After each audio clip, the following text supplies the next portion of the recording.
আমি এখানে আজকে প্রায় 40 বছর যাবত ব্যবসা করতেছি। আর অন্যান্যরা তো আরও আগে বাজার সৃষ্টি হয়েছে প্রায় 50-60 বছরের মতো। তা আমি এখানে প্রায় 40 বছর যাবত আমি আমার মুদি দোকান ছিল, এই দোকানের মাধ্যমে আমার সংসার চলছে। এখন 2006-এ তারা একটা কেস করছে, এটা আগে জানতাম না, আমরা একটা নোটিশ হিসেবে আমরা বুঝছি যে তারা কেস করছে। কেস করে বলছে যে আমরা বলে বেআইনিভাবে বসে আছি, অথচ আমি এই জায়গা অন্য থেকে কিনা লইছি, কিনা আমি ভিট করছি, তারপরে আমার দোকান শুরু করছি। তারপরে এই 6 থেকে দিনের পর দিন চলছে কেস, একটা শেষ হয় আবার আরেকটা হয়, একটা শেষ হয় আবার আরেকটা হয়।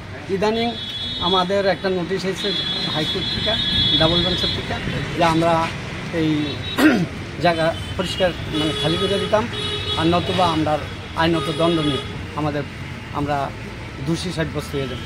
এই জন্য আমরা তো ওনার সঙ্গে যোগাযোগ করিয়া উনি আমাদের বলছে যে তোমরা আমার জায়গা খালি করে দাও, আমি তোমাদের জন্য ঘর করে দেবো, উপরে আমি বিল্ডিং করব, নিচে বাজার করে দেবো, বাজারে তোমাদের যত সামান্য টাকা নিয়ে তোমরা বাঁচার মতো ব্যবস্থা আমি করবো, তোমরা কারোরে মারতাম না, আমার হৃদয় দিয়ে তোমাদের আমি দেখতেছি, আমার উদ্দেশ্য আছে আগে থেকে বাজার করবো এখানে, সেটা তোমরা দেবো, সেই আশায় আমরা এখন রাজি হচ্ছি।